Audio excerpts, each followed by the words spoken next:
Hello साथियों, एक बार फिर से आप सभी का आपके अपने चैनल एस आर जाजुरिया पर स्वागत है। और आज का हमारा टॉपिक है वॉइस, यानी एक्टिव एंड पैसिव वॉइस। तो बच्चों, बहुत मजा आने वाला है। बहुत इंटरेस्टिंग टॉपिक है और बहुत सिंपल टॉपिक है। बच्चे मेरे कह रहे थे कि सर ये बहुत थोड़ा सा कठिन टॉपिक है, समझ नहीं आता। तो आप चिंता छोड़ दीजिए, उसका मैंने समाधान ढूंढ लिया है। आपको मैं अभी थोड़ी देर में बताने वाला हूँ, लेकिन पहले बता दूं, यदि आप इस वीडियो को पूरा देखते हैं तो पूरे नंबर की गारंटी मेरी है। एक भी नंबर नहीं कटेगा, ना मैं कटने दूंगा, यही मेरा टारगेट है। तो ये मैंने समाधान ढूंढ लिया। यहाँ दो सारणियां बनाई है मैंने, और ये जो टेबल है ये मैं आपको 2 मिनट में याद करवा दूंगा। अब आप कहोगे सर इतनी लंबी चौड़ी टेबल है। आप चिंता ना करें, ये मेरी गारंटी है। मैं अभी सिखाऊंगा आपको, सिखा के छोड़ूंगा, चिंता मत कीजिए। तो इस टेबल को मैंने दो भागों में बांटा, एक तो टेंस वाली और दूसरी मॉडल वर्ब, इंपेरेटिव और इन्फिनेटिव। तो इनके बारे में अभी हम थोड़ी देर में डिस्कस करेंगे और आपकी ये टेबल भी मैं आपको क्लियर कर दूंगा। तो आप यदि इस चैनल पे नए हैं तो इसे सब्सक्राइब जरूर कर लें। और साथ ही ये वीडियो थोड़ा सा बड़ा हो सकता है, लेकिन आप चिंता ना करें, आपका पूरा कॉन्सेप्ट है, यूं समझ ले कि 1 महीने का कोर्स एक ही वीडियो में है। और आपके पूरे में से पूरे नंबर मिलेंगे, ये मेरा वादा है। लेकिन बस कंडीशन एक ही है कि आप इस वीडियो को पूरा देखें, ध्यान से देखें। क्लियर है? यदि जरूरत पड़े तो पेन कॉपी लेके बैठ जाइए। अब देखिए, हम बात करते हैं वॉइस। वॉइस क्या है? वॉइस का मतलब होता है एक तरह से वर्ब की फॉर्म है, ये क्रिया का रूप है जिसमें सब्जेक्ट कोई कार्य करता है या फिर सब्जेक्ट पर कोई कार्य किया जाता है। इसके दो प्रकार होते हैं, एक्टिव वॉइस, दूसरा होता है पैसिव वॉइस। एक्टिव वॉइस का स्ट्रक्चर होता है सब्जेक्ट, इसके बाद वर्ब, फिर ऑब्जेक्ट। जब हम इसका पैसिव वॉइस बनाते हैं तो यहाँ ऑब्जेक्ट को हम सब्जेक्ट बना देते हैं, और इस ये जो हमारा सेंटेंस था इसके अकॉर्डिंग हम यहाँ टेंस और हेल्पिंग वर्ब का यूज करते हैं इस सब्जेक्ट के अनुसार। ठीक है? और फिर यहाँ वर्ब की थर्ड फॉर्म, और यहाँ जो सब्जेक्ट एक्टिव वॉइस में, इसको हम ऑब्जेक्ट में बना देते हैं और उससे पहले लगाते हैं बाई। क्लियर? अब आप देखिए एक्टिव वॉइस क्या है। जब हमारा सब्जेक्ट कैसा हो, एक्टिव हो, यानी सक्रिय हो, और सब्जेक्ट जो है स्वयं कार्य करे, या फिर कहे हम सब्जेक्ट जो है क्रिया का संपादन करे। दूसरा होता है पैसिव वॉइस, जब हमारा जो सब्जेक्ट है वो एक्टिव नहीं है, यानी सक्रिय नहीं है, पैसिव है, क्रिया का संपादन नहीं करता, बल्कि क्रिया उसी पर संपादित होती है। एग्जाम्पल देखो, मैं खत लिख रहा हूं। मैं यहाँ सब्जेक्ट है, यानी करता है, और वो कार्य क्या करना है? खत लिखने का, यानी लिखने का कार्य कर रहा है। आप यूं भी कह सकते हो। तो यहाँ सब्जेक्ट जो है ना एक्टिव है, क्योंकि कार्य कर रहा है लिखने का। तो ये सिंपल सेंटेंस है, प्रेजेंट कंटिन्यूअस का आप बना दोगे, टेंस पढ़े हुए हो। I am writing a letter. Clear?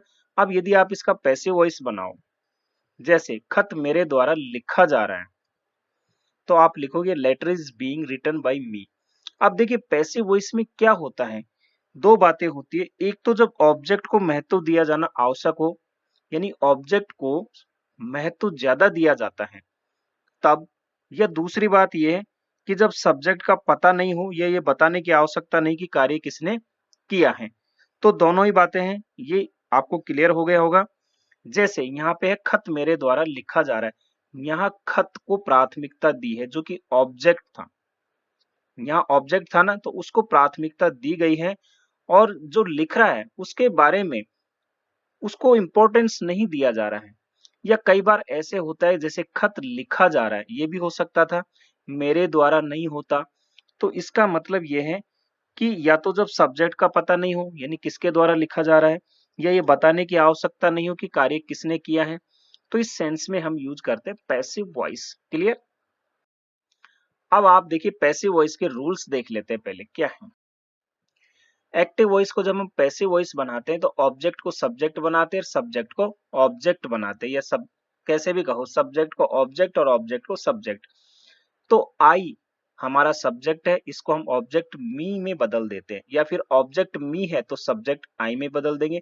ऐसे ये सारे बदल जाएंगे, सब्जेक्ट से ऑब्जेक्ट और ऑब्जेक्ट से सब्जेक्ट। तो वी को हम अस में, यू में रहता है, ही का हिम में, और हिम को ही में। सी को हर में, हर को सी में, दे को देम में, देम को दे में, इट को इट में, हु को हुम में। तो जो सब्जेक्ट है ये ऑब्जेक्ट में चेंज हो जाते हैं, और ये जो ऑब्जेक्ट है ये सब्जेक्ट में चेंज हो जाते हैं, जब सब्जेक्ट से ऑब्जेक्ट और ऑब्जेक्ट से सब्जेक्ट बनाते हैं तब। पैसिव वॉइस के सब्जेक्ट के अनुसार हम ऑक्सिलरी वर्ब यानी हेल्पिंग वर्ब का यूज करते हैं। पैसिव वॉइस में ध्यान रखिएगा मेन वर्ब की थर्ड फॉर्म का यूज किया जाता है। पैसिव वॉइस के ऑब्जेक्ट के पहले बाय का यूज करते हैं। जो हमारा सब्जेक्ट होता है किसमें, एक्टिव वॉइस में, जब हम उसको ऑब्जेक्ट बनाते हैं तो उससे पहले हम बाय का यूज करते हैं। और यदि ऑब्जेक्ट नहीं दिया है तो कोई दिक्कत नहीं है, अगर दिया है तो हम बाय का यूज करेंगे। क्लियर। अब देखिए आप पैसिव वॉइस टेंस वाला। अब ये आपकी सारणी यहाँ पे आ गई है, पहले आप इसको समझ लो फिर मैं आपको ट्रिक भी बताऊंगा याद करने क्या है। देखिए प्रेजेंट इंडेफिनिट टेंस आप जानते हो V1 या V5 होता है, यानी वर्ब की फर्स्ट फॉर्म होती है इसमें, या फिर V5। V5 का मतलब होता है एस या ES। तो आप जानते हो कि अफर्मेटिव जो सेंटेंस होते हैं उसमें सिंगुलर हमारा सब्जेक्ट के साथ एस या ES लगता है। और यदि नेगेटिव है तो आप डू डज के साथ नॉट का प्रयोग करोगे और वर्ब की फर्स्ट फॉर्म यहाँ यूज की जाती है। यदि ये पैटर्न आपको दिया हुआ है सेंटेंस में, तो जब आप पैसिव वॉइस बनाओगे तो सब्जेक्ट के अनुसार आप इज एम आर का यूज करते वर्ब की थर्ड फॉर्म लगा दो। देखिए वर्ब की थर्ड फॉर्म तो हमें यूज करनी है पैसिव वॉइस में, तो आपको ध्यान क्या रखना है, केवल इज एम आर का। किसमें, प्रेजेंट इंडेफिनिट में। प्रेजेंट कंटिन्यूअस में इज एम आर और वर्ब की फर्स्ट फॉर्म में आईएनजी होती है, ये आप जानते हो। ये चेंज हो जाएगा पैसिव वॉइस में इज एम आर और इसके साथ बीइंग लग जाएगा और वर्ब की थर्ड फॉर्म। प्रेजेंट परफेक्ट में हैज हैव इसके साथ वर्ब की थर्ड फॉर्म होती है, आपने टेंस पढ़े हैं। क्लियर। तो यहाँ पैसिव वॉइस में आप हैज या हैव के साथ बीन का यूज करोगे और वर्ब की थर्ड फॉर्म। पास्ट इंडेफिनेट के साथ आपको पता है वर्ब की सेकंड फॉर्म का यूज होता है। लेकिन यदि सेंटेंस नेगेटिव हो तो आप डिड का यूज करते हो और उसके साथ नॉट लगाते हो, और डिड के साथ हमेशा वर्ब की फर्स्ट फॉर्म यूज होती है। जब आप पैसिव वॉइस बनाओगे तो यहाँ वाज वर का यूज करोगे, फिर वर्ब की थर्ड फॉर्म। पास्ट कंटिन्यूअस में आप वाज वर के साथ वर्ब की आईएनजी फॉर्म होती है एक्टिव वॉइस में। पैसिव में क्या होगा, वाज वर के साथ बीइंग का यूज करना है और वर्ब की थर्ड फॉर्म लगानी है। पास्ट परफेक्ट में हेड प्लस वर्ब की थर्ड फॉर्म का आप यूज करते हो, तो यहाँ पे हेड के साथ आप बीन लगा दो और वर्ब की थर्ड फॉर्म लगा दो। फ्यूचर इंडेफिनेट में आप सेल या विल का यूज करते हैं, लेकिन मॉडल इंग्लिश में आजकल विल का ही यूज ज्यादा किया जाता है। कोई दिक्कत नहीं, आप आई और वी के साथ सेल का यूज कर सकते हो, बाकी के साथ विल का यूज किया जाता है। और वर्ब की फर्स्ट फॉर्म होती है। इसका पैसिव वॉइस में सेल बी या विल बी और इसके साथ वर्ब की थर्ड फॉर्म। फ्यूचर परफेक्ट में सेल हैव या विल हैव का यूज किया जाता है और वर्ब की थर्ड फॉर्म होती है। इसका पैसिव वॉइस बनाओगे सेल हैव बीन या विल हैव बीन और इसके साथ वर्ब की थर्ड फॉर्म। अब ये कॉन्सेप्ट तो आपने समझ लिया। जो जो यहाँ पे रेड हो रहा है ना, आपको केवल उसको टारगेट करना है, बाकी तो इसी में ही है। अब देखिए आप इसकी ट्रिक समझिए क्या है। आप जहां भी कंटिन्यूअस टेंस है, जैसे ये, इसके साथ आपको पता है एक्टिव वॉइस में वर्ब की फर्स्ट फॉर्म में आईएनजी लगता है। जब आप पैसिव वॉइस बनाओगे तो हेल्पिंग वर्ब के साथ आप बीइंग जोड़ दो। जैसे यहाँ पे इज एम आर के साथ बीइंग जोड़ा कंटिन्यूअस में, यहाँ कंटिन्यूअस में वाज वर के साथ बीइंग जोड़ा। तो ये एक ट्रिक है कि कंटिन्यूअस टेंस में हम बीइंग लगाते हैं, और जहां हैज हैव और हैड का यूज हुआ है कहाँ, टेंस में, वहां आप हेल्पिंग वर्ब के साथ बीन का यूज कर दें। तो ये तो होंगे, इनके साथ आप बीन का यूज करें और वर्ब की थर्ड फॉर्म तो यूज करनी है। अब बचे आपके पास तीन टेंस, कौन सा, प्रेजेंट इंडेफिनेट, तो ये आपको याद करना ही है, इज एम आर का यूज करोगे। पास्ट इंडेफिनेट में वाज वर का यूज करोगे और फ्यूचर इंडेफिनेट में सेल बी या विल बी का यूज करोगे। कॉन्सेप्ट क्लियर, फोटो ले लो, आगे काम आने वाला है ये। मजा आ रहा है ना, चलिए आगे बढ़ते हैं। देखिए हमने अभी 8 टेंस देखे और ये टेंस ऐसे जिनका पैसिव वॉइस नहीं बनता। कौन से, present perfect continuous, past perfect continuous और फ्यूचर कंटिन्यूअस और फ्यूचर परफेक्ट कंटिन्यूअस। ये 4 टेंस ऐसे हैं जिनका पैसिव वॉइस नहीं बनता मॉडर्न इंग्लिश में।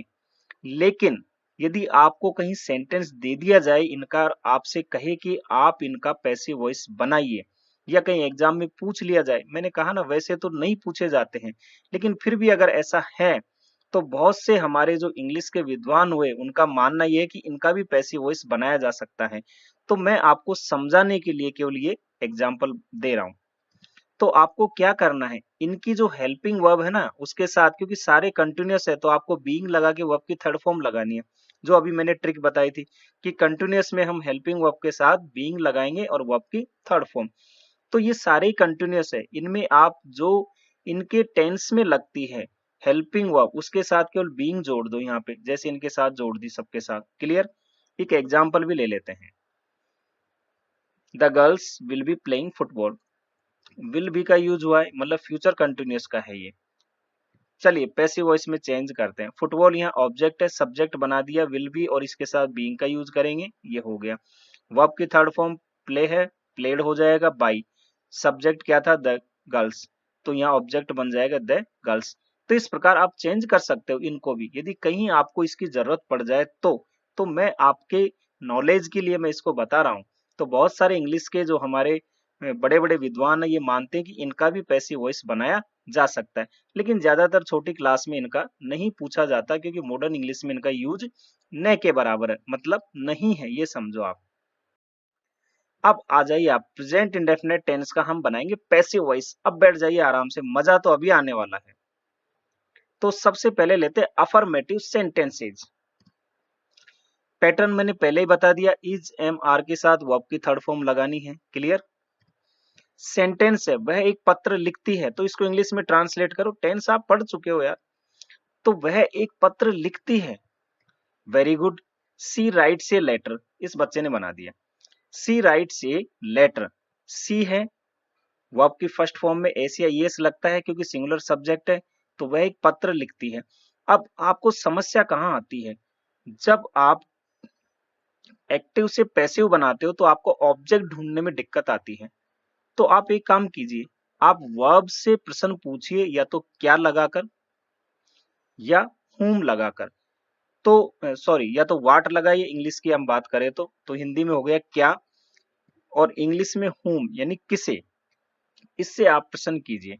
तो आप प्रश्न कीजिए सी राइट्स ए लेटर, तो वह क्या लिखती है। वर्ब के साथ प्रश्न किया, वह क्या लिखती है, तो ए लेटर, ये आपका हो गया ऑब्जेक्ट। क्लियर है? अब ये सब्जेक्ट था, ये वर्ब है और ये ऑब्जेक्ट है। अब आप क्या करोगे पैसिव वॉइस में, इस ऑब्जेक्ट को बना दो सब्जेक्ट, तो ए लेटर, और इसके साथ आप यूज करोगे इज का। वर्ब क्या है? राइट, थर्ड फॉर्म होगी रिटन। इसके बाद बाय लगाओ और सब्जेक्ट क्या है? सी, ये ऑब्जेक्ट यहाँ बच जाएगा, तो सब्जेक्ट का ऑब्जेक्टिव रूप क्या होगा? सी का हर, जो अभी थोड़ी देर पहले बताया था। मतलब ये सब्जेक्ट हो गया, ये वर्ब हो गई और ये ऑब्जेक्ट हो गया। क्या बना? एक पत्र उसके द्वारा लिखा जाता है। ये बन गया आपका पैसिव वॉइस। देखिए बहुत आसान है। वह मिठाई पसंद करता है, ये देखिए आपका अफर्मेटिव सेंटेंस है प्रेजेंट इंडेफिनिट का। ही लाइक्स स्वीट्स, तो वह क्या पसंद करता है? वर्ब से आप प्रश्न करो वह क्या पसंद करता है? स्वीट्स यानी मिठाइयाँ, ऑब्जेक्ट हो गया। तो स्वीट्स हमारा ऑब्जेक्ट हुआ, प्लूरल है, आर का यूज होगा। वर्ब हमारी लाइक थी, थर्ड फॉर्म उसकी लाइक्ड हो जाएगी बाई। सब्जेक्ट क्या था? ही, और ही का ऑब्जेक्ट होगा हिम। क्लियर? तो मिठाई उसके द्वारा पसंद की जाती है। रवि मधु से प्यार करता है, तो रवि लव्स मधु, तो आप कहो कि रवि क्या प्यार करता है, तो उत्तर हमारा नहीं आया। तो अब आप किसे का यूज करो कि रवि किसे प्यार करता है, तो मधु। तो क्या या किसे लगाने पर जो आपका आंसर आ जाए वर्ब के साथ वही आपका ऑब्जेक्ट होगा। तो रवि किसे प्यार करता है? मधु। मधु हो गया ऑब्जेक्ट, लिख दिया ऑब्जेक्ट। मधु सिंगुलर है, किसी लड़की का नाम, इज का यूज होगा। लव की थर्ड फॉर्म लगा दो। इसके बाद हमारा जो सब्जेक्ट था रवि, इसको वैसे की वैसे लिख दो और यहाँ बाई का यूज कर दो। क्या हो गया? मधु को रवि द्वारा प्यार किया जाता है। क्लियर है? नेक्स्ट आ जाओ, इसका नेगेटिव सेंटेंस देख लेते हैं। देखिए नेगेटिव में क्या होगा, इज एम आर के साथ केवल आपको नॉट ही तो लगाना है। वह एक पत्र नहीं लिखती है, तो she does not write a letter, यहाँ सिंगुलर है, इसके साथ डज का यूज होता है। हम जानते हैं कि प्रेजेंट इंडेफिनिट में डू या डज का यूज होता है, तो सिंगुलर के साथ डज का यूज होगा और वर्ब की फर्स्ट फॉर्म आएगी। तो she does not write a letter, आपको पता है अभी सेंटेंस लिया था, ए लेटर ऑब्जेक्ट है ऑब्जेक्ट बना दिया, इज लगाया, केवल यहाँ नॉट लगाना है हेल्पिंग वर्ब के बाद, बाकी वैसे के वैसे रहेगा। तो हो गया एक पत्र उसके द्वारा नहीं लिखा जाता है। मैं उसकी किताबें पसंद नहीं करता हूँ, नेगेटिव है। I don't like his books, तो आई के साथ डू नॉट का यूज होता है। I do not like his books, subject हो गया आपका, सॉरी ऑब्जेक्ट हुआ आपका हिज बुक्स, तो वह क्या पसंद नहीं करता, हिज बुक्स। ठीक है, ये आपका हो गया ऑब्जेक्ट जो बन गया सब्जेक्ट। प्लूरल है, आर का यूज करोगे, फिर नॉट, लाइक की थर्ड फॉर्म आ जाएगी, इसके बाद बाई और आई का हो जाएगा यहाँ मी। उसकी किताबें मेरे द्वारा पसंद नहीं की जाती। नेक्स्ट आप इंट्रोगेटिव या इंट्रोगेटिव एंड नेगेटिव सेंटेंस देखो। Is am are helping verb पहले लिखते हो, फिर सब्जेक्ट और नेगेटिव है तो आप नॉट लगाओगे। क्या वह एक पत्र लिखती है, तो does she write a letter, she के साथ हम डज का यूज करते हैं। सेंटेंस पहले वाला ही है, पहले आप हेल्पिंग वर्ब लगाओ, ऑब्जेक्ट हमारा ए लेटर है, ए लेटर सिंगुलर, इसके साथ इज का यूज होगा, फिर वर्ब की थर्ड फॉर्म रिटन बाय सी का हो जाएगा हर, और यदि नेगेटिव है तो आप यहाँ नॉट लिख दोगे सब्जेक्ट के बाद। क्लियर? तो क्या एक पत्र उसके द्वारा लिखा जाता है या नहीं लिखा जाता है, नेगेटिव है तो। नेक्स्ट आ जाइए प्रेजेंट कंटिन्यूअस। मैंने कहा था कंटिन्यूअस में क्या होगा, आप बीइंग लगाओगे हेल्पिंग वर्ब के साथ, तो इज एम आर तो इसकी हेल्पिंग वर्ब है और इसके साथ आप बीइंग लगा दो और वर्ब की थर्ड फॉर्म आ जाएगी। वह एक गाना गा रही है, वाह मजा आ गया। तो सी इज सिंगिंग ये सॉन्ग, सी इज सिंगिंग ये सॉन्ग, तो वह क्या गा रही है, क्या से उत्तर आया ए सॉन्ग, एक गाना। तो ये हो गया ऑब्जेक्ट ए सॉन्ग, सिंगुलर है, इज का यूज होगा, फिर आप बीइंग लगाओगे, वर्ब की थर्ड फॉर्म सिंग का होता है संग, थर्ड फॉर्म, सब्जेक्ट ही है, ऑब्जेक्ट हो जाएगा हर, उससे पहले बाई का यूज करो।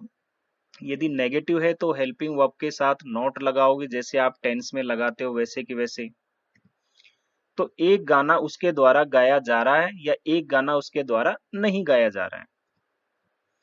अगर इसका हम लें इंट्रोगेटिव यानी क्वेश्चन वाला, क्या वह एक गाना गा रही है, तो इज सी सिंगिंग ये सॉन्ग, क्या करोगे हेल्पिंग वर्ब पहले लगाओगे, बाकी वैसे कि वैसे है ही, कोई दिक्कत ही नहीं होनी चाहिए। तो क्या एक गाना उसके द्वारा गाया जा रहा है या नहीं गाया जा रहा है। मैं एग्जाम्पल आपके कॉन्सेप्ट क्लियर करने के लिए ले रहा हूँ, वरना यहाँ पे जो है एक एक एग्जाम्पल भी लिया जा सकता था, लेकिन प्रश्न आपसे इंट्रोगेटिव और नेगेटिव के भी पूछे जाते हैं, तो आप कंफ्यूज हो जाते हो कि सेंटेंस कैसे बनाना है। नेक्स्ट आता है प्रेजेंट परफेक्ट टेंस। इसकी हेल्पिंग वर्ब आपको पता है हैज हैव होती है, और मैंने कहा जहां भी हैज हैव आ जाए टेंस में वहां आपको बीन लगाकर वर्ब की थर्ड फॉर्म लगानी है। तो मैंने एक कार खरीदी है, तो I have bought A car, तो मैंने क्या खरीदी, एक कार, ये हो गया ऑब्जेक्ट। तो एक कार सिंगुलर है, इसके साथ हैज का यूज होगा, फिर बीन, फिर वर्ब की थर्ड फॉर्म, तो इसमें तो प्रेजेंट परफेक्ट में तो वैसे ही थर्ड फॉर्म यूज होती है, तो वैसे की वैसे लिख दो बाई, और आई का हो जाएगा मी।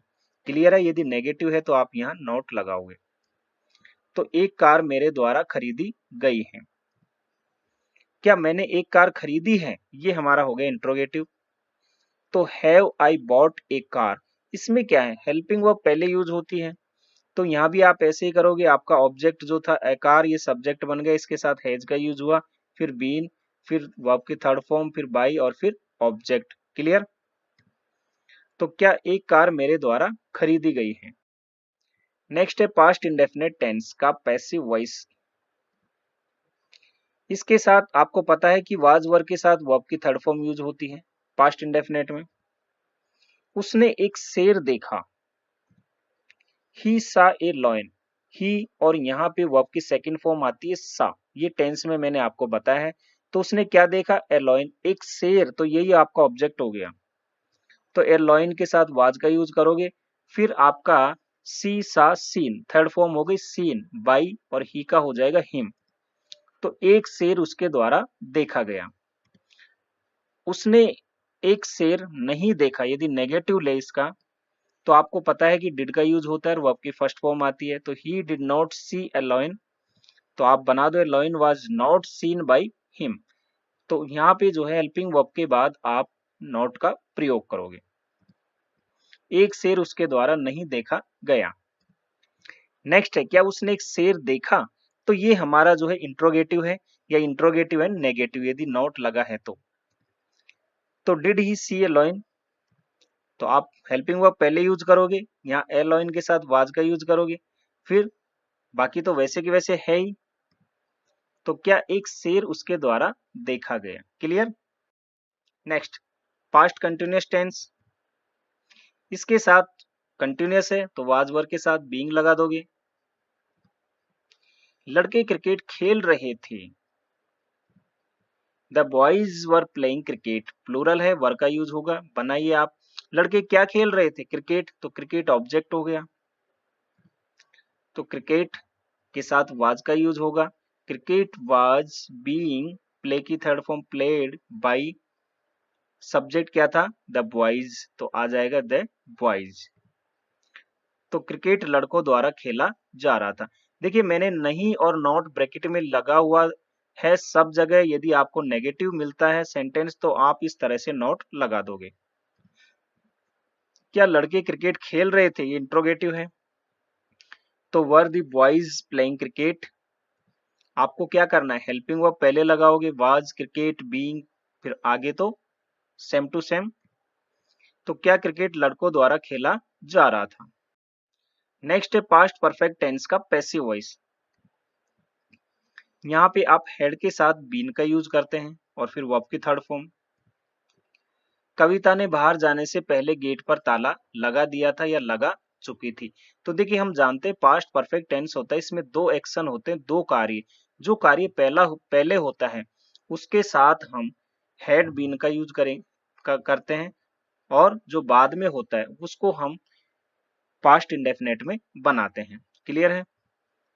तो यहाँ पे देखिए कविता ने बाहर जाने से पहले गेट पर ताला लगा दिया, तो पहला जो कार्य क्या किया उसने, गेट पे ताला लगाने का। तो ये हमारा पास्ट परफेक्ट में हुआ और इसी का हमें पैसिव वॉइस बनाना है और दूसरे पार्ट को वैसे के वैसे लिख देना है। तो Kavita had locked the gate before she went out. तो ये हमारा जो है बाद में होने वाला एक्शन है, इसको हम वैसे के वैसे रखेंगे और आप बना दोगे। यहाँ पे ऑब्जेक्ट हो गया द गेट, इसके साथ हैड बीन और लॉक थर्ड फॉर्म आ जाएगा बाई, सब्जेक्ट क्या था? कविता, तो ऑब्जेक्ट बन जाएगी यहाँ पे। बाकी इसको वैसे के वैसे आप लिख दोगे। तो बाहर जाने से पहले कविता द्वारा गेट पर ताला लगा दिया गया था। क्या वह प्रोजेक्ट पूरा कर चुका था? तो had he completed the project. तो यहाँ पे मैंने सिंगल सेंटेंस भी ले लिया। आपसे कई बार इस तरह भी पूछ लिया जाता है परीक्षा में कि आपको दो सेंटेंस ना दे, केवल सिंगल ही दे दे। तो ज्यादातर छोटी क्लासों में इस तरह के ही सेंटेंस दिए जाते हैं। तो क्या वह प्रोजेक्ट पूरा कर चुका था? तो वह क्या पूरा कर चुका था? प्रोजेक्ट। तो द प्रोजेक्ट आपका हो गया ऑब्जेक्ट। बना दो सब्जेक्ट यहाँ, इसके साथ आप हेड का यूज करोगे, सबके साथ हेड ही होता है इसमें। तो इसके बाद बीन का यूज करो, वर्ब की थर्ड फॉर्म इसमें आती है, कंप्लीटेड बाई ही का हिम। क्लियर। तो क्या प्रोजेक्ट उसके द्वारा पूरा किया जा चुका था। नेक्स्ट आता है फ्यूचर इंडेफिनेट टेंस का पैसिव वॉइस। सेल और विल के साथ आप बी का यूज करते हो। मैं फुटबॉल खेलूंगा, तो आई सेल प्ले फुटबॉल। क्लियर। तो मैं क्या खेलूंगा? फुटबॉल। फुटबॉल आपका हो गया ऑब्जेक्ट। बना दो यहाँ पे सब्जेक्ट, फुटबॉल के साथ विल का यूज होगा, फिर बी, वर्ब की थर्ड फॉर्म प्ले की प्लेड बाई, आई का हो जाएगा सब्जेक्ट, ऑब्जेक्ट में बदलेगा मी। क्लियर है। यदि नेगेटिव है तो नॉट लगाओगे विल और बी के बीच में। तो फुटबॉल मेरे द्वारा खेला जाएगा। क्या मैं फुटबॉल खेलूंगा? ये आपका इंट्रोगेटिव हो गया। तो सेल आई प्ले फुटबॉल। तो यहाँ भी आप हेल्पिंग वर्ब का यूज पहले करें, फुटबॉल के साथ विल का यूज करोगे, फिर बी प्लेड बाई मी। तो क्या फुटबॉल मेरे द्वारा खेला जाएगा। नेक्स्ट है फ्यूचर परफेक्ट टेंस। इसके साथ सेल हैव या विल हैव का हम यूज करते हैं। तो हैव आ गया, आप बीन का यूज करो और वर्ब की थर्ड फॉर्म लगाओ। वह अगले महीने तक इस प्रोजेक्ट को पूर्ण कर चुका होगा। तो वह क्या पूर्ण कर चुका होगा? दिस प्रोजेक्ट, इस प्रोजेक्ट को। तो he will have completed this project by next month. Object हो गया दिस प्रोजेक्ट। तो दिस प्रोजेक्ट के साथ विल का यूज करोगे, फिर हैव और फिर बीन, वर्ब की third form, completed by, he subject है बन जाएगा ऑब्जेक्ट हिम, और बाकी फिर बाई नेक्स्ट मंथ वैसे की वैसे लिख दोगे। यदि नेगेटिव है तो विल और हैव बीन के बीच में नोट लगाओगे। तो इस प्रोजेक्ट को उसके द्वारा अगले महीने तक पूर्ण किया जा चुका होगा। क्या मैं अपना काम खत्म कर चुका होगा? इंट्रोगेटिव है। Shall I have finish my work, तो मैं क्या खत्म कर चुका होगा? My work. तो ये आपका हो गया ऑब्जेक्ट। बना दो सब्जेक्ट, पकड़ के खींचो यहाँ, तो माई वर्क हो गया, इसके साथ विल का यूज करोगे। हैव बीन, वर्ब की third form, finish by me. तो क्या मेरा काम मेरे द्वारा खत्म किया जा चुका होगा। क्लियर? नेक्स्ट आता है पैसिव वॉइस। अब हम लेंगे WH वर्ड का। देखिए अब मैंने इंट्रोगेटिव सेंटेंस तक ले लिए, लेकिन WH नहीं लिए थे क्योंकि ये बहुत विशेष है, आपको इनका विशेष ध्यान रखना है, इसलिए मैंने अलग से इसको इधर लिया है। तो WH वर्ड में आप देखिए, सबसे पहले WH वर्ड लिखोगे, फिर इसके बाद हेल्पिंग वर्ब आएगी और फिर सब्जेक्ट, और यदि उस नेगेटिव सेंटेंस है तो नॉट लिख दोगे, इसके बाद वर्ब की थर्ड फॉर्म बाई और ऑब्जेक्ट। क्लियर? वह एक पत्र क्यों लिखती है? देखिए क्यों आया है, इसका मतलब ये WH वर्ड है वाई, इसका यूज करोगे। तो पहले तो आप टेंस वाला सिंपल सेंटेंस बनाओ। क्यों लिखती है, प्रेजेंट इंडेफिनेट का है। Why does she write a letter. Clear है? अब आप इसका पैसिव वॉइस, एग्जाम में तो आपको यही मिलेगा। तो ए लेटर इसका ऑब्जेक्ट हो गया। ठीक है, तो ए लेटर सिंगुलर है, इसके साथ आप हेल्पिंग वर्ब यूज करते हो इस टेंस में। अभी बताया ना, पैसिव वॉइस में क्या यूज करते हो? Is, am, are. तो ए लेटर के साथ इज का यूज होगा। ठीक है, और उससे पहले WH वर्ड यानी वाई आप लिखोगे, तो why is a letter, verb की थर्ड फॉर्म राइट का रिटर्न बाई सी का हो जाएगा हर। देखिए बहुत सिंपल है। तो एक पत्र उसके द्वारा क्यों लिखा जाता है। क्लियर? वह एक गाना कैसे गा रही है, कैसे गा रही है, प्रेजेंट कंटिन्यूअस है। तो how is she singing a song, तो ये सॉन्ग आपका ऑब्जेक्ट हुआ। तो इसके साथ आप इज का यूज करोगे यहाँ पे, क्योंकि आप यहाँ भी इज, एम, आर और उसके साथ बीइंग का यूज करते हो, कंटिन्यूअस है। हाउ लिख दोगे पहले, फिर इज इसके अनुसार लगाओगे, फिर बीइंग वर्ब की थर्ड फॉर्म, सिंग की हो जाएगी संग बाई हर। तो एक गाना उसके द्वारा कैसे गाया जा रहा है। यदि नेगेटिव है तो आप यहाँ नोट लगा दोगे सब्जेक्ट के बाद। क्लियर? रेखा ने पर्स कहाँ खो दिया है, कहाँ खो दिया है, प्रेजेंट परफेक्ट का है। तो where has Rekha lost the purse, तो रेखा ने पर्स कहाँ खो दिया, तो रेखा ने क्या खो दिया भाई? पर्स। द पर्स ये ऑब्जेक्ट हो गया। तो द पर्स सिंगुलर है, इसके साथ हैज का यूज होगा, और उसके पहले क्या आया था आपका? कहाँ, वेयर आपका WH वर्ड है। तो where has the purse been lost by Rekha, क्योंकि ये प्रेजेंट परफेक्ट का है, तो आपको यहाँ हैज के साथ बीन का यूज करना होता है। तो पर्स रेखा द्वारा कहाँ खो दिया है, यदि नेगेटिव है तो नोट लगाओगे सब्जेक्ट के बाद। अब आप यहाँ पे देखिए, और भी मैंने एग्जाम्पल लिए हैं, आप इनको समझने का प्रयास करो। तो when did he see a lion, यहाँ पे देखिए आपका सेंटेंस जो है पास्ट इंडेफिनेट में है, आप इसको बना दोगे। केवल आप यहाँ इंट्रोगेटिव ये सॉरी WH वर्ड का ध्यान रखो, बाकी तो वैसे की वैसे रहेगा। क्लियर है? मैं फुटबॉल कैसे खेलूंगा, ये आपका जो है सेंटेंस जो है फ्यूचर इंडेफिनेट का है। इसको आप बनाने का प्रयास कीजिए, बहुत आसानी से बन जाएगा। नेक्स्ट अब लेते हैं WH वर्ड व्हाट। इसका थोड़ा विशेष ध्यान रखिएगा, स्पेशल है। व्हाट के साथ आप हेल्पिंग वर्ब लगाओगे, वर्ब के थर्ड फॉर्म बाई और ऑब्जेक्ट। कैसे? तुम क्या कर रहे थे। अब देखिए हमने क्या वाले पहले भी लिए थे जब इंट्रोगेटिव बनाए थे, तो वहां क्या क्या है शुरुआत में आता है, और वो यस नो के लिए वाले क्वेश्चन होते हैं। यहाँ आपको बताना पड़ रहा है तुम क्या कर रहे हो, क्या सॉरी तुम क्या कर रहे थे, तो क्या कर रहे थे? खेल रहे थे, सो रहे थे, रो रहे थे, गा रहे थे, इस तरह से। तो यहाँ व्हाट का यूज होता है। तो what were you doing, what were you है तो यू के साथ वर का यूज होता है, व्हाट वर यू डूइंग। आपका सेंटेंस जो है ये किसमें है, पास्ट कंटिन्यूअस में। चेंज करो, यहाँ पे आप पहले वाट लिख दोगे, इसके साथ आप सिंगुलर वर्ब यूज करते हो तो वाज हो जाएगी। फिर आप यहाँ सेंटेंस हमारा कंटिन्यूअस का है, पास्ट कंटिन्यूअस का, तो वाज के साथ बीइंग का यूज करोगे। फिर वर्ब की थर्ड फॉर्म डू का हो जाएगा डन बाय। फिर आप ये जो सब्जेक्ट है यहाँ इसको बना दोगे ऑब्जेक्ट। क्लियर है? तो तुम्हारे द्वारा क्या किया जा रहा था या क्या नहीं किया जा रहा था, यहाँ नेगेटिव है तो ये लिख दोगे। उसने क्या तोड़ा,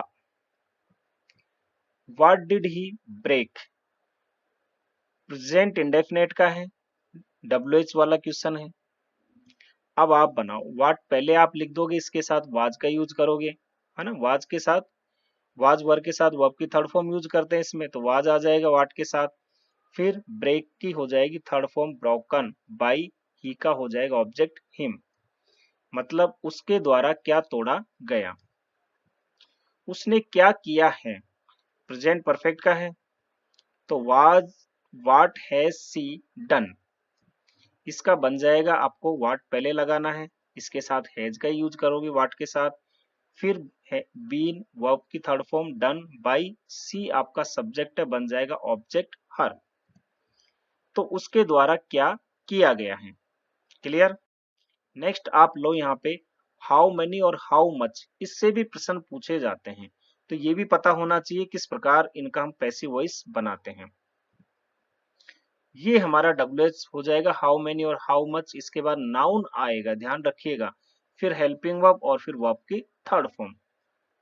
देखिए कैसे, how much water have you drunk, तो ये हमारा जो सेंटेंस है ये हमने लिया है प्रेजेंट परफेक्ट में, हैव के साथ थर्ड फॉर्म आई है, तो how much water, how much और फिर वाटर हो गई यहाँ पे नाउन। इसका मतलब क्या, आपने, ये ने होगा यहाँ पे, के नहीं है, तो आपने कितना पानी पिया है।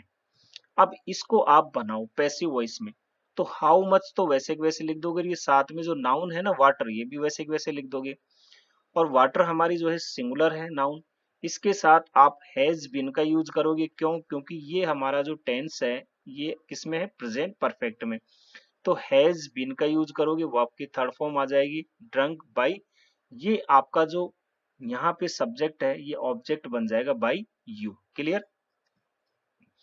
कितना पानी आपके द्वारा पिया गया। अब ये देखिए how many pens did you buy, how many pens. Clear?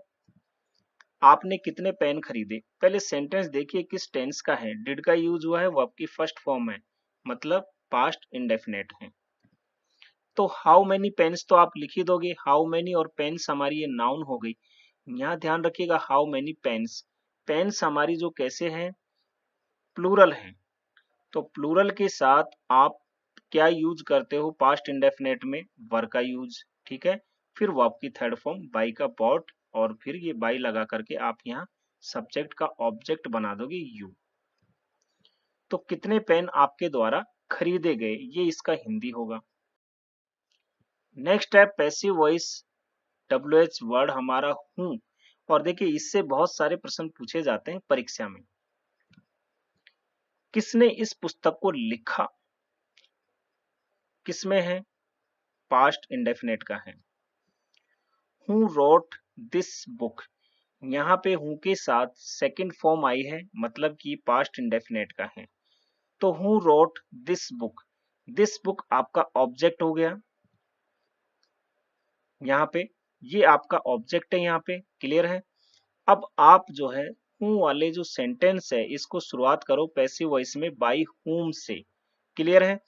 और ये आपका जो ऑब्जेक्ट था ये सब्जेक्ट बन जाएगा यहाँ पे, और इस सब्जेक्ट के अकॉर्डिंग आप वर्ब यूज करोगे, तो आप पास्ट इंडेफिनेट में, ये सिंगुलर है तो क्या यूज होगा, वाज, और इसके बाद वर्ब की थर्ड फॉर्म, यानी रॉट है तो राइट, रॉट, रिटन, रिटन हो जाएगा थर्ड फॉर्म, और फिर क्वेश्चन मार्क लगा दो।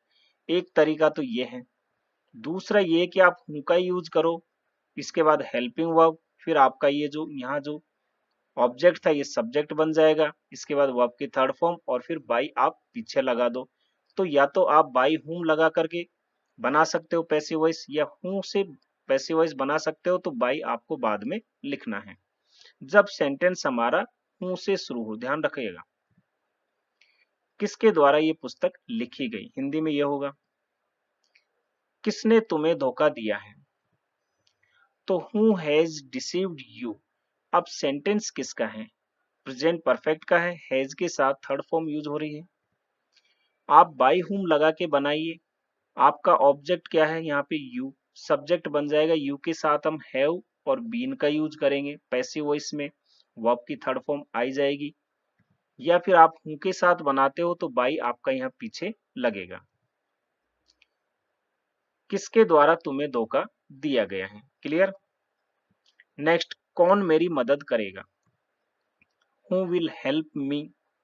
ठीक है, तो मी आपका यहाँ क्या है, ऑब्जेक्ट। तो आप हूं है, बाई हुम से शुरू करोगे, आई आपका सब्जेक्ट हो जाएगा, मी का आई, इसके साथ विल बी का यूज करोगे आप, क्यों, क्योंकि फ्यूचर इंडेफिनेट का है, और वो आपकी थर्ड फॉर्म हेल्प की हेल्प्ड हो जाएगी। या हूं का यूज करते हो तो फिर बाई आप पीछे लगाओगे। तो किसके द्वारा मेरी मदद की जाएगी, क्लियर। अब एक चीज और है, यहाँ पे WH अभी खत्म नहीं हुआ है, यहाँ पे whom और which वाले और सेंटेंस देखिए, इनसे भी प्रश्न पूछे जाते हैं। कॉन्सेप्ट आपका पूरा क्लियर होगा, ध्यान से देखिए, बैठ जाइए आराम से। आपने किसको आमंत्रित किया है, तो यदि सेंटेंस शुरू हो आपका whom से, तो whom have you invited, तो आप कैसे बनाओगे, यहाँ पे हैव और वर्ब की थर्ड फॉर्म है, यानी सेंटेंस किस में हो आपका, प्रेजेंट परफेक्ट में। तो आप whom वाला जब शुरू हो तो आप who से शुरू कीजिए, whom को आप कन्वर्ट कर दो who में, और इसके बाद आप यहाँ पे यूज करो, सिंगुलर होगा who के साथ तो हैज बीन आ जाएगा, वर्ब की थर्ड फॉर्म बाई, और ये आपका सब्जेक्ट है, यहाँ बन जाएगा ऑब्जेक्ट। तो आपके द्वारा किसे आमंत्रित किया गया है, आप किसे पसंद करते हैं, तो सेंटेंस यू हुआ whom डू यू लाइक, यानी प्रेजेंट इंडेफिनेट का है, डू के साथ वर्ब की फर्स्ट फॉर्म आ रही है, तो आप हूं के स्थान पे हूं लगाइए, सॉरी whom के स्थान पे हूं लगा दो, हूं के साथ इज का यूज होगा, वर्ब की थर्ड फॉर्म लाइक की लाइक, बाई, और यू आपका ऑब्जेक्ट बन जाएगा। तो आपके द्वारा किसे पसंद किया जाता है, किस प्रोफेसर ने उसे पढ़ाया, तो सेंटेंस आपका ऐसे हो विच प्रोफेसर टॉट हिम। तो अब आप कैसे बनाओगे, यहाँ पे देखिए, हिम आपका यहाँ ऑब्जेक्ट है तो ये बन जाएगा यहाँ सब्जेक्ट, विच प्रोफेसर, तो यहाँ विच के साथ आप बाई का यूज करोगे तो बाई विच प्रोफेसर वैसे के वैसे आ जाएगा, और ये हिम आपका ही बन जाएगा यहाँ सब्जेक्ट में, तो ही के साथ आप वाज का यूज करते हो, किसमें, कौन सा टेंस है, पास्ट इंडेफिनेट का है, क्योंकि सेकंड फॉर्म का यूज हुआ था यहाँ टॉट। इसके बाद ये वर्ब की जो है आपकी थर्ड फॉर्म आ जाएगी, तो इसकी सेकंड और थर्ड फॉर्म एक ही होती है, टीच की, टीच टॉट टॉट। या फिर आप विच पहले लिख दो और बाई आप बाद में भी लगा सकते हो, ऐसे भी आप बना सकते हो। तो किस प्रोफेसर द्वारा उसे पढ़ाया गया है, क्लियर है कॉन्सेप्ट। अब आप देखिए, यहाँ बहुत महत्वपूर्ण बात है, कई बार ऐसा होता है कि डबल ऑब्जेक्ट आपको दे दिया जाता है और सबसे ज्यादा आपको दिक्कत यहीं पे आती है, इसको भी समझ लीजिए, बहुत आसान है। He gave me a pen. अब आप एक ध्यान रखिए, मैंने कहा था आप क्या ये किसे लगा के प्रश्न करोगे तो आपको ऑब्जेक्ट मिलेगा वर्ब के साथ, ही गेव मी ए पेन, तो उसने क्या दिया, ए पेन, उसने किसे दिया, मी यानी मुझे, तो ये भी ऑब्जेक्ट है आपका, ये भी ऑब्जेक्ट है, यहाँ दोनों से प्रश्न करने पे दोनों आ गया। तो एक चीज ध्यान रखिएगा, इसका मतलब हुआ उसने मुझे एक पेन दिया, तो यहाँ पे जो लिविंग होता है वो आपका इनडायरेक्ट ऑब्जेक्ट होता है जो कि लिविंग होता है, और ए पेन एक क्या है, वस्तु है, नॉन लिविंग है, ये आपका डायरेक्ट ऑब्जेक्ट होता है जिसे हम नॉन लिविंग कहते हैं।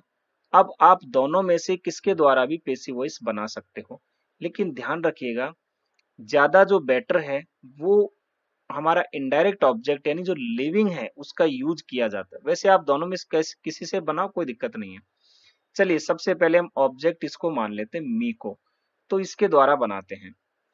तो मी का सब्जेक्ट हो जाएगा आई, ठीक है। और सेंटेंस हमारा जो है ही के साथ गेव, वर्ब की थर्ड सेकंड फॉर्म है यानी पास्ट इंडेफिनेट का है, तो इसके साथ हम वाज वर्ब का यूज करते हैं, ठीक है। तो यहाँ आई के साथ हम यूज करते हैं वाज, आई वाज, वर्ब की थर्ड फॉर्म गिवन। फिर आप ये ऑब्जेक्ट ऐसे कैसे लिख दो, ए पेन और फिर बाई, ये सब्जेक्ट था ही, इसको बना दो हिम। क्लियर है। दूसरा, यदि आप ए पेन को ऑब्जेक्ट मानते हो तो ये भी एक सिंगुलर है, वाज का यूज होगा इसके साथ, वही वर्ब की थर्ड फॉर्म। यहाँ पे फिर आपका जो मी है इसके पहले आप टू लगा दो, फिर बाई, और ये आपका सब्जेक्ट बन गया ऑब्जेक्ट में। अब यहाँ पे देखिए कई बार टू लगा भी दिया जाता है, कई बार नहीं भी लगाया जाता, यानी अंडरस्टूड रहता है, तो कोई दिक्कत नहीं है। यदि आपको सेंटेंस में दिया है, ऑप्शन में है, तो आप वहां देख लीजिए, नहीं कई बार नहीं भी लगाते हैं। यहाँ पे हम सामान्यतः टू या फॉर का यूज करते हैं, अगर हम देखे जाए तो सेंस के अनुसार इसको यूज किया जाता है। दूसरा हम ले, मैं तुम्हें अंग्रेजी पढ़ाता हूँ, तो आई टीच यू इंग्लिश, ये आपका प्रेजेंट इंडेफिनेट का है, आई के साथ फर्स्ट फॉर्म यूज हो रही है। दो दो सब्जेक्ट हैं, तो मैं क्या पढ़ाता हूँ, इंग्लिश, किसे पढ़ाता हूँ, तुम्हें, तो ये तो हो गया लिविंग यानी इनडायरेक्ट ऑब्जेक्ट, और ये हो गया आपका नॉन लिविंग यानी डायरेक्ट ऑब्जेक्ट। पहले हम यू से बना लेते हैं, तो यू के साथ आएगा, प्रेजेंट इंडेफिनेट है, इज एम आर का यूज होता है, यू के साथ आर आएगा। वर्ब की थर्ड फॉर्म टीच की हो जाएगी टॉट, ये दूसरा ऑब्जेक्ट वैसे वैसे लिख दो बाई, आई हमारा सब्जेक्ट है, बन जाएगा ऑब्जेक्ट। या फिर आप इंग्लिश से भी शुरू कर सकते हो इस वाले ऑब्जेक्ट से, तो English is taught you by me. तो ध्यान रखिएगा दोनों में से आप किसी भी तरीके से बना दीजिए, कोई दिक्कत नहीं है, लेकिन ज्यादा बेटर जो हमारा लिविंग होता है ऑब्जेक्ट, जैसे यहाँ मी है, यू है, इनको जो है साथ बनाया जाता है, ये ज्यादा बेटर है। अब पैसिव वॉइस में अब आपको मैं कुछ स्पेशल बात और बता देता हूं, जहां पे कई बार कंफ्यूजन होता है। देखिए क्या है, जैसे श्याम हिंदी पढ़ाता है, ये आपका हिंदी में सेंटेंस है। इंग्लिश में आप बनाओगे Shyam teachers Hindi, present indefinite का है। श्याम यहाँ पढ़ाने का काम कर रहा है, यानी श्याम कैसे है, एक्टिव है, तो यहाँ ये हो गया आपका एक्टिव वॉइस का सेंटेंस, जैसा कि हमने बताया, यानी श्याम कार्य कर रहा है पढ़ाने का। ये सब्जेक्ट हुआ, ये वर्ब और ये ऑब्जेक्ट, ठीक है। अब आप इसका पैसिव वॉइस बनाते हो, तो हिंदी इज, इसके साथ वर्ब की third form taught by Shyam, क्या हो गया, ये सब्जेक्ट, ये वर्ब और ये ऑब्जेक्ट, मतलब हिंदी श्याम द्वारा पढ़ाई जाती है। तो यहाँ पे है ना, ऑब्जेक्ट को महत्व दिया है, यही मैं समझाने चाह रहा हूं कि ऑब्जेक्ट को महत्व दिया है, तो हिंदी श्याम द्वारा पढ़ाई जाती है, ये तो अभी हमने सीखा है। अब आगे देखो आप, जैसे श्याम पढ़ाता है, बिल्कुल श्याम यहाँ पे जो है पढ़ाने का कार्य कर रहा है, यानी एक्टिव में है, आप लिख दोगे श्याम टीचर्स। लेकिन अगर इसको ऐसे बना दिया जाए, श्याम इज टॉट, इसका मतलब क्या है, श्याम को पढ़ाया जाता है। अब आप मुझे एक बात बताइए, श्याम यहाँ कोई काम कर रहा है क्या, नहीं ना, बल्कि श्याम को ही पढ़ाया जा रहा है, यानी कार्य उसी पर किया जा रहा है। तो कई बार ऐसे आपको सेंटेंस भी मिलते हैं कि Shyam is taught, present indefinite का है, इज का यूज करोगे वर्ब की थर्ड फॉर्म। तो कई बार आपको ऑब्जेक्ट नहीं दिया जाता लास्ट में, तो आपको इस तरह बनाना होता है, ये स्पोकन इंग्लिश में ज्यादा यूज किए जाते हैं। तो ऐसे हम कुछ सेंटेंस लेते हैं जहां आपके डाउट क्लियर हो जाएंगे। जैसे इनमें डायरेक्ट जो है सब्जेक्ट होता है जो पैसिव में होगा, इसके बाद हेल्पिंग वर्ब और वर्ब की थर्ड फॉर्म। जैसे किताबें छापी जाती है, अब मुझे एक बात बताइए, किताबें कोई काम कर रही है क्या, नहीं कर रही ना, बल्कि उन्हें ही छापा जा रहा है, यानी कि सब्जेक्ट के ऊपर ही कार्य किया जा रहा है। क्लियर है। अगर हम जनरली देखें तो ये एक तरह से ऑब्जेक्ट के रूप में यूज हो रहा है, लेकिन ये सब्जेक्ट हो गया जो हमारा कैसा है, पैसिव में, यानी निष्क्रिय है, कोई कार्य नहीं कर रहा बल्कि उसी के ऊपर कार्य किया जा रहा है। तो ये सेंटेंस हमारा प्रेजेंट इंडेफिनेट का, आप लिखोगे द बुक्स आर प्रिंटेड, तो आर और वर्ब की थर्ड फॉर्म, ये बन गया पैसिव। तो ये ऑलरेडी पैसिव में ही था, इस तरह भी यूज किया जाता है। यहाँ ऐसा नहीं दिया जाता कि किसके द्वारा, तो होता तो फिर बाई मी, कुछ ऐसा होता कि मेरे द्वारा किताबें छापी जा, ऐसे होता।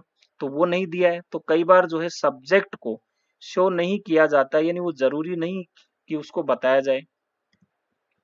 सड़क की मरम्मत की जा रही है, सड़कें कुछ नहीं कर रही बल्कि उन्हें रिपेयर किया जा रहा है, तो किसमें है, कंटिन्यूअस में, प्रेजेंट में। The roads are being repaired.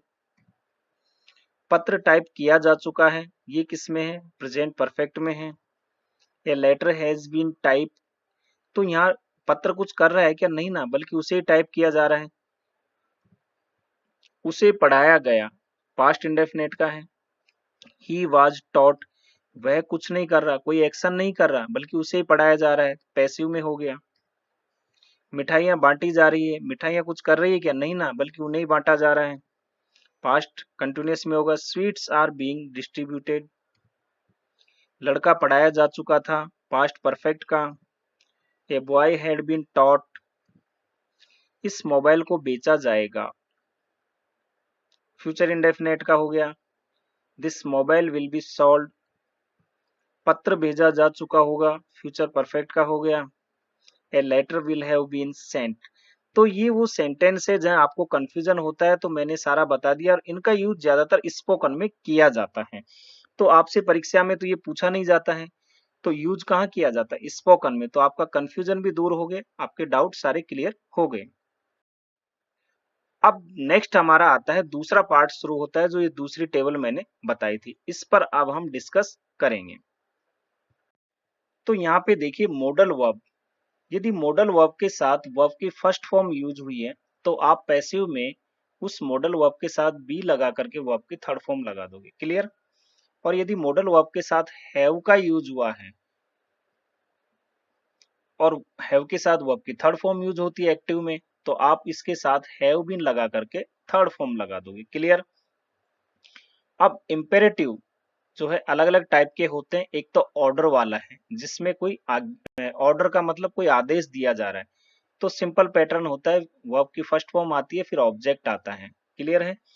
इसको आप पैसिव वॉइस में बनाओगे तो पहले आप लेट लिखो, इसके बाद ये जो ऑब्जेक्ट है इसको आप यहाँ लिख दोगे, क्लियर। इसके बाद आप बी का यूज करोगे, फिर वर्ब की थर्ड फॉर्म, या फिर आप ऐसे भी बना सकते हो ऑर्डर वाले को, यू आर ऑर्डर टू, और फिर वर्ब की फर्स्ट फॉर्म लगाना है। ध्यान रखना, अगर आप यू आर ऑर्डर टू का यूज कर रहे हो तो वर्ब की फर्स्ट फॉर्म आएगी ऐसे कैसे, और बाकी सेंटेंस इसके साथ लिख दिया जाएगा, क्लियर है ना।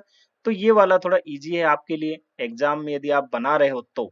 यदि आपको ऑब्जेक्टिव नहीं दिया है और एग्जाम में बना रहे हो तब तो ये वाला आपके लिए बहुत आसान है। इम्पेरेटिव सेंटेंस एडवाइस, जब कोई सलाह दी जाए तो आप क्या करोगे, पहले आप यहाँ जो ऑब्जेक्ट है इसको सब्जेक्ट बनाओगे, इसके साथ शुड का यूज करते हुए बी लगाओगे, फिर वर्ब की थर्ड फॉर्म, या इसको भी आप यू आर एडवाइज टू और फिर आगे वैसे लिख दोगे, है ना। ये वाला जो पार्ट था इसको आप वैसे वैसे लिख दोगे, क्लियर। इम्पेरेटिव सेंटेंस में यदि रिक्वेस्ट दी हुई है, कोई रिक्वेस्ट है, और ऐसे जो सेंटेंस होते हैं इनमें प्लीज काइंडली लगा हुआ होता है, क्लियर है। और फिर V1 यानी वर्ब की फर्स्ट फॉर्म और फिर ऑब्जेक्ट होता है, इनमें आप यू आर रिक्वेस्टेड टू और फिर उसको वैसे के वैसे लिख दो आगे, जो ये वाला पार्ट था ना इसको, यहाँ प्लीज काइंडली को हटा देना है। इम्पेरेटिव सेंटेंस यदि लेट से शुरू हो तो कैसे होगा, लेट और इसके बाद ऑब्जेक्ट आएगा इनडायरेक्ट, ठीक है ना। इनडायरेक्ट मतलब मैंने कहा लिविंग वाला होगा, फिर वर्ब की फर्स्ट फॉर्म होगी और ऑब्जेक्ट यहाँ फिर दूसरा होगा आपको डायरेक्ट। ये तो आपका एक्टिव वॉइस में होगा दिया हुआ। अब इसको जब आप बदलोगे तो लेट वैसे के वैसे लगा दोगे, यहाँ जो ऑब्जेक्ट डायरेक्ट था यहाँ आप इसको यहाँ लिख दोगे, फिर आप बी लगाओगे वर्ब की थर्ड फॉर्म और बाई लगा करके ये जो इनडायरेक्ट ऑब्जेक्ट है इसको आप यहाँ ले आओगे, क्लियर। इन्फिनेटिव की बात कर लेते हैं अब। इन्फिनेटिव में इज, एम, आर, वाज, वर, इनके साथ टू प्लस V1 आता है, तो यही हमारा इन्फिनेटिव कहलाता है, ठीक है ना। तो आपको क्या करना है, जब इज, एम, आर, वाज, वर के साथ टू प्लस वर्ब की फर्स्ट फॉर्म हो, तो इस टू को है ना इसके साथ बी और जोड़ देना और वर्ब की थर्ड फॉर्म लगा देना है, बस इतना ही करना है। ऐसे हैज, हैव, हैड और विल हैव, इनके साथ भी टू प्लस वर्ब की फर्स्ट फॉर्म यानी इन्फिनेटिव में हो, तो आप यहाँ भी वैसे के वैसे टू के साथ बी लगा दो और वर्ब की थर्ड फॉर्म लगा देना, क्लियर। अब दो और है इन्फिनेटिव, जब इट इज टाइम से शुरू हो आपका सेंटेंस तो पैटर्न ये होगा इट इज टाइम टू, फिर वर्ब की फर्स्ट फॉर्म, इसके बाद नाउन होती है। कैसे चेंज करोगे, इट इज टाइम तो लिख ही दोगे और यहाँ आप फॉर का यूज करोगे, फिर ये जो नाउन है ना उसको यहाँ लिखोगे। इसके बाद आपको टू बी लगाना है और ये जो वर्ब की फर्स्ट फॉर्म है इसको थर्ड फॉर्म बना दोगे। यदि आपका सेंटेंस देर से शुरू हो और देर के बाद जो है टू बी वर्ब हो, जैसे is, am, are, was verb, इसके बाद नाउन आएगा, फिर टू और वर्ब की फर्स्ट फॉर्म होगी। इसको पैसिव वॉइस कैसे बनाओगे, देर का यूज करना है और यहाँ पे जो आपको वर्ब दी थी उसका वैसे के वैसे यूज करना है। इसके बाद ये नाउन भी आपको वैसे के वैसे लगानी है, बस आपको टू के साथ बी जोड़ देना है, V1 यानी फर्स्ट फॉर्म को थर्ड फॉर्म में चेंज कर देना है। तो ये तो हो गई आपकी सारणी, इसका फोटो ले लो, स्क्रीनशॉट ले लो। अब आगे इसमें डिस्कस करते हैं डिटेल में। सबसे पहले लेते हैं मॉडल्स। मैंने पहले बताया ये मॉडल्स है, यदि इनके साथ वर्ब की फर्स्ट फॉर्म है तो आप बी लगा के वर्ब की थर्ड फॉर्म लगा देना, और इनके साथ यदि हैव लगा है और थर्ड फॉर्म आती है हैव के साथ तो आप इसके साथ बीन लगा दो और वर्ब की थर्ड फॉर्म। ये पैटर्न हो गया। मैं अंग्रेजी लिख सकता हूं, तो ये तो हिंदी में है, पेपर में आपको ये तो आएगा नहीं लिखा हुआ, ये तो मैं आपको समझाने के लिए हिंदी बता रहा हूँ। तो आई कैन राइट इंग्लिश, ठीक है ना, आई कैन राइट इंग्लिश। तो मैं क्या लिख सकता हूँ, इंग्लिश। इंग्लिश आपका ऑब्जेक्ट हो गया, यहाँ आप ये सब्जेक्ट हुआ, राइट आपकी वर्ब हो गई और इंग्लिश आपका ऑब्जेक्ट हो गया। इंग्लिश ये ऑब्जेक्ट सब्जेक्ट बन जाएगा, ठीक है। मॉडल वर्ब कैन वैसे के वैसे आ जाएगा, इसके साथ बी का यूज होगा। क्लियर है ना, क्यों, क्योंकि कैन जो है इसके साथ वर्ब की फर्स्ट फॉर्म आई है, तो कैन का हो जाएगा कैन बी और इस वर्ब का बन जाएगा रिटर्न बाई। सब्जेक्ट आई है बन जाएगा मी में, तो सब्जेक्ट, वर्ब और आपका ये ऑब्जेक्ट। अंग्रेजी मेरे द्वारा लिखी जा सकती है, ये आपका हिंदी में हो जाएगा। उसने ये उसे ये कार्य करना चाहिए, तो he should do this work. तो शुड के साथ डू वर्ब की फर्स्ट फॉर्म आई है तो आप शुड भी कर दोगे इसको। क्लियर है, दिस वर्क आपका ऑब्जेक्ट है, पहले दिस वर्क लिख दोगे, इसके साथ शुड बी, वर्ब की थर्ड फॉर्म डू का डन बाई और ही का हिम। तो ये कार्य उसके द्वारा किया जाना चाहिए। वह एक पुस्तक खरीद सकती है। सी में परचेज ए बुक, मे का यूज हुआ है और वर्ब की फर्स्ट फॉर्म है, मे भी कर दो। ए बुक आपका क्या हो गया, ऑब्जेक्ट हो गया। सब्जेक्ट बना दो, may be, purchase third form by, she का हो जाएगा हर। तो एक पुस्तक उसके द्वारा खरीदी जा सकती है। वह मेरी मदद कर सका, तो he could help me. Could आया है, वर्ब की फर्स्ट फॉर्म है, कुड भी कर दो। तो मी ऑब्जेक्ट है, सब्जेक्ट में बन जाएगा आई, कुड बी, हेल्प की third form help by, he का हो जाएगा हिम। तो मेरी उसके द्वारा मदद की जा सकी। नेक्स्ट हम सेंटेंस लेते हैं, जब मॉडल्स के साथ हैव लगा हुआ हो तो उसको हम बीन में बदल देंगे। उसे ये काम करना चाहिए था, he should have done that work. तो शुड हैव का यूज हुआ है ना, और वर्ब की थर्ड फॉर्म है तो हैव के साथ हैव बीन लग जाएगा। दैट वर्क यहाँ ऑब्जेक्ट हो गया, that work should have been done by, he का हो जाएगा हिम। तो वह काम उसके द्वारा किया जाना चाहिए था। वह मेरी मदद कर सकती थी, तो she could have help me. Could have का यूज हुआ है, कुड हैव बीन कर दो। मी है, आई हो जाएगा, I could have been help by, she का हो जाएगा हर। तो मेरी उसके द्वारा मदद की जा सकती थी। नेक्स्ट हम लेते हैं पैसिव वॉइस इंपेरेटिव सेंटेंसेज का। इसमें क्या है, सबसे पहले हम लेते हैं ऑर्डर या कमांड वाले, जिसमें कोई आदेश दिया जाता है, निर्देश दिया जाता है। सिंपल, आपको मैंने पहले ही बता दिया, सारणी में करना क्या है ये भी बता दिया है। खिड़की खोलो, आपने ऑर्डर दिया, हो गया ओपन द विंडो, ये आपकी वर्ब V1 और ये ऑब्जेक्ट। अब आप क्या करोगे, सबसे पहले लेट यहाँ लिखो, ये आपका जो ऑब्जेक्ट था इसको वैसे के वैसे लिख दो, तो लेट द विंडो। इसके बाद बी का यूज करोगे और वर्ब की थर्ड फॉर्म, ओपन का हो जाएगा ओपन, तो खिड़की खोल दी जाए। नेक्स्ट देखो, खिड़की मत खोलो यदि नेगेटिव हो, और नेगेटिव में इनमें डोंट का यूज होता है, तो डोंट ओपन द विंडो। आप कैसे बनाओगे, लेट द विंडो वैसे के वैसे, और यहाँ बी के पहले आप नोट लगा दोगे, फिर वो ओपन वैसे के वैसे आ जाएगा। खिड़की नहीं खोली जाए, उसे सजा दो। इसको ध्यान से देखना, पनिश हर। क्लियर? यहाँ पे लेट का यूज करोगे और ये ऑब्जेक्ट हर है, इसको वैसे के वैसे लिख दोगे। इसके बाद बी का यूज और वर्ब की थर्ड फॉर्म, पनिश का पनिश्ड हो जाएगा। क्लियर है? तो ध्यान रखना, यहाँ पे ऑब्जेक्ट लेट के बाद जो हमारा फॉर्म आता है ऑब्जेक्टिव फॉर्म ही आता है। ये जो ऑब्जेक्ट है ना, इसको यहाँ सब्जेक्ट में नहीं बनाती, ऑब्जेक्टिव फॉर्म में ही आता है। ऐसे कैसे? उसे सजा दी जाए, गो देयर। अब इस तरह की सेंटेंस है जहां पे कई बार ऐसा लगता है ऑब्जेक्ट नहीं है, तो आप ऐसे बना सकते हो, यू आर ऑर्डर टू, और फिर इसको वैसे के वैसे लिख दो, गो देयर। क्लियर है? अब आप इस सेंटेंस को बना सकते थे ऑर्डर्ड के द्वारा, जैसे you are order to open the window. तो ये वाला पैटर्न और भी इजी है, आप ऐसे बना सकते हो। जैसे डोंट गो देयर यदि नेगेटिव हो तो यू आर ऑर्डर फिर नॉट लगाओगे, फिर टू गो देयर, वैसे के वैसे। क्लियर है? तो ये वाले सेंटेंस यदि आपको कहीं कंफ्यूजन हो ऑर्डर वाले में, तो आप सीधा इस तरह से बनाइए, बहुत सिंपल है। नेक्स्ट, जब इंपेरेटिव सेंटेंस कैसे हो, एडवाइस यानी सलाह दी जा रही हो। पैटर्न आपका वही होगा, आपको यहाँ ऑब्जेक्ट को सब्जेक्ट में बदलना है और शुड का यूज करना है, उसके साथ बी का यूज करना है। जैसे गरीबों की मदद करो, तो हेल्प द पुअर। आप बनाओ यहाँ पे द पुअर जो है आपका सब्जेक्ट हो जाएगा, इसके साथ शुड और फिर बी का यूज करोगे।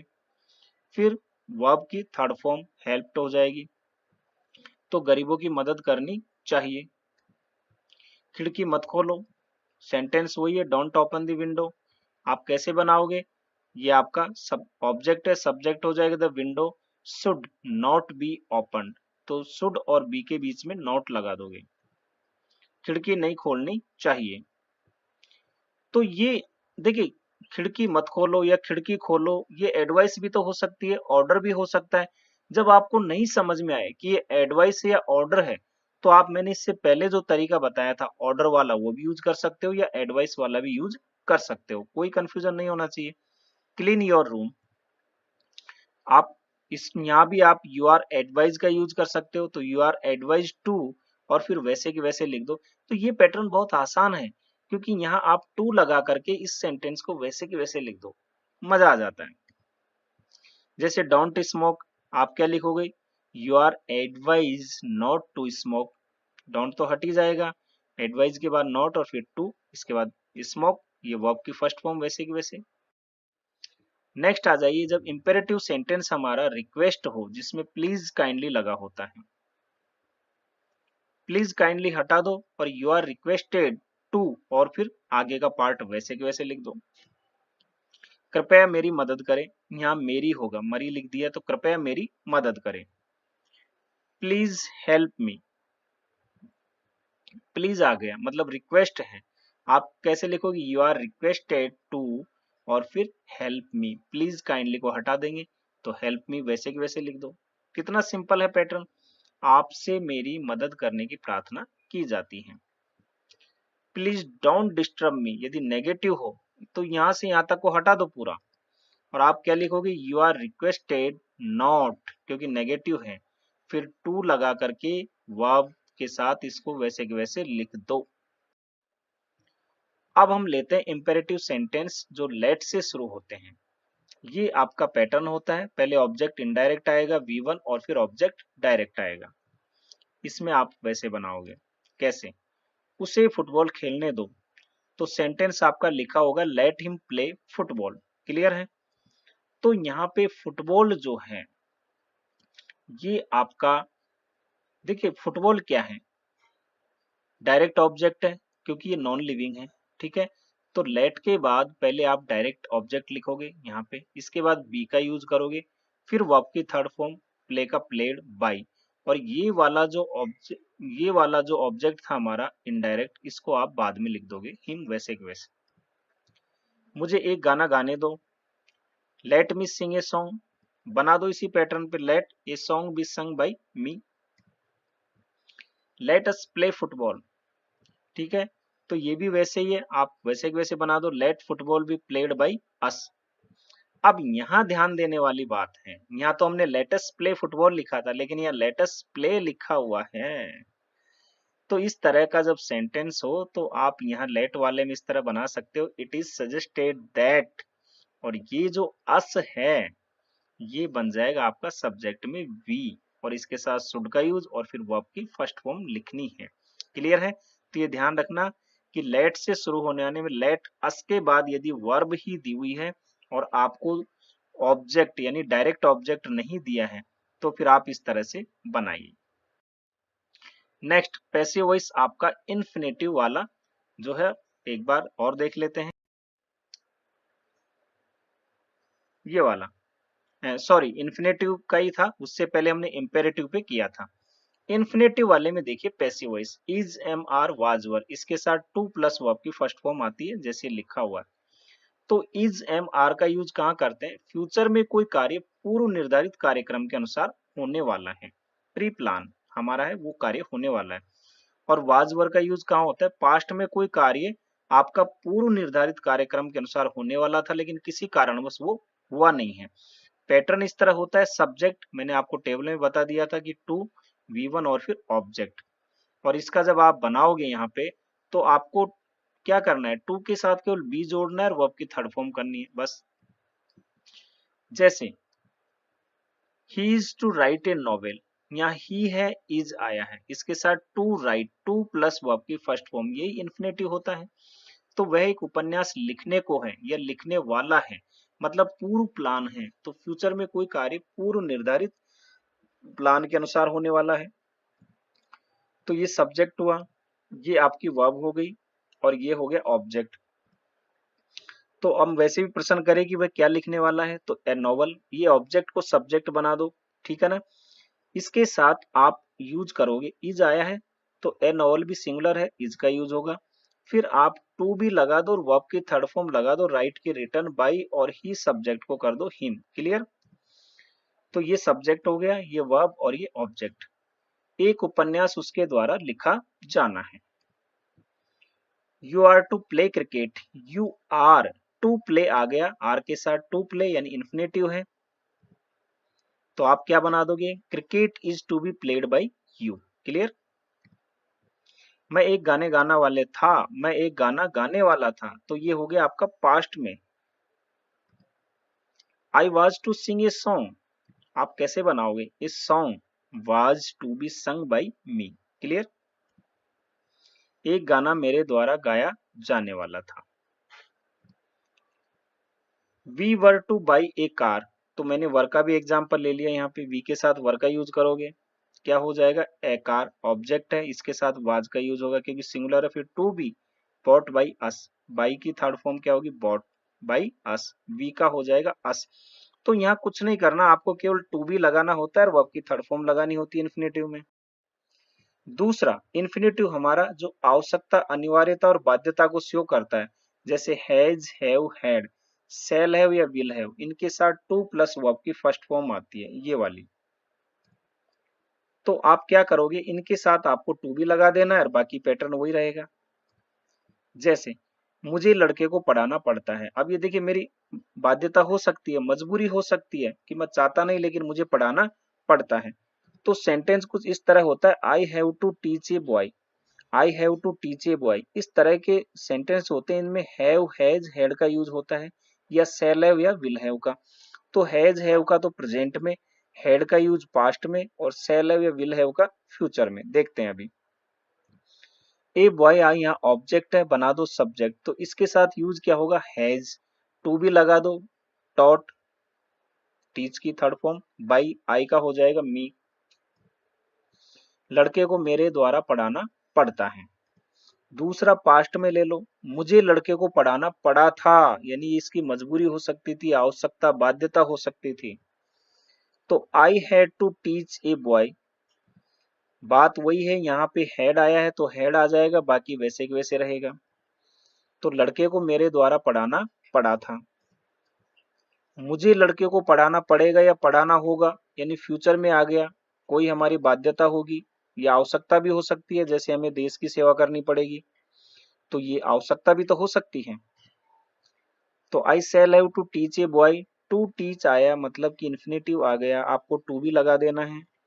ये आपका ऑब्जेक्ट हो गया, सब्जेक्ट। इसके साथ आप will have to be taught by me. Clear? तो लड़के को मेरे द्वारा पढ़ाना पड़ेगा। नेक्स्ट है आपका, हाँ, अब इस तरह के सेंटेंस आप ध्यान से देखिए, परीक्षा में ये भी पूछे जाते हैं। इट इज टाइम से शुरू होने वाले और देर से शुरू होने वाले, ये भी इन्फिनिटिव है क्योंकि टू प्लस वर्ब की फर्स्ट फॉर्म का यूज होता है यहाँ पे। जैसे इट इज टाइम, टू और वर्ब की फर्स्ट फॉर्म आए और उसके साथ नाउन, तो आप क्या बनाओगे, ये मैंने कॉन्सेप्ट पहले बता दिया, एग्जाम्पल लो समझ जाओगे। It is time to play football, इसका मतलब इट इज टाइम आप वैसे के वैसे लिख दोगे और फिर फॉर लगा दोगे, ठीक है। और ये जो नाउन है ना फुटबॉल, वो आप यहाँ लिख दोगे। क्लियर? इसके बाद टू बी का यूज करोगे, फिर वर्ब जो आपकी दी हुई है इसकी आप थर्ड फॉर्म बना दोगे तो प्लेड हो जाएगा। इसका मतलब it is time to play football, कि ये समय फुटबॉल खेलने का है। It is time to close this shop, मतलब ये समय दुकान बंद करने का है। तो आप बना दोगे it is time for the shop वैसे कैसे, फिर टू बी और क्लॉज की थर्ड फॉर्म क्लॉज। अब इसमें देखिए, आप देर से अगर सेंटेंस शुरू हो, इसमें वर्ब आपको बी फॉर्म यानी इज एम आर वाजवर होगी, इसके बाद नाउन और टू और वी वन होगा। इसको कैसे बनाओगे? There is no money to waste. Clear है? देर इज पी फॉर्म हुई, नाउन हो गया मनी और टू और वर्ब की फर्स्ट फॉर्म। तो देर इज वैसे के वैसे आ जाएगा, नाउन भी आपको वैसे के वैसे लिख देनी है। टू का आपको टू बी करना है और ये जो है ना वर्ब की फर्स्ट फॉर्म, इसको थर्ड फॉर्म बना देना है बस, और कुछ नहीं करना। तो यहाँ बी लगा करके वर्ब की थर्ड फॉर्म बना देना है। There was time to study. Clear है? तो यहाँ पे आप देर वॉज टाइम तो वैसे वैसे लिख दोगे, फिर टू का टू बी और स्टडी की थर्ड फॉर्म स्टडीड हो जाएगा। इस तरह से सेंटेंस बना दोगे, बहुत सिंपल कॉन्सेप्ट है। तो आप समझ लीजिए कि 1 महीने का कोर्स आपका 1 घंटे में कंप्लीट हो गया है। यदि वीडियो आपको पसंद आया हो तो इसे लाइक करें, शेयर करें, अपने दोस्तों में साथियों में सबको बताइए। मुझे उम्मीद है कि आप पूरा समझ चुके होंगे, आपको पूरे में से पूरे नंबर मिलेंगे, ये मेरी गारंटी है यदि आपने ध्यान से देखा और सुना होगा तो आप हंसते रहिए, मुस्कुराते रहिए और देखते रहिए आपका अपना चैनल SR जाजोरिया। धन्यवाद।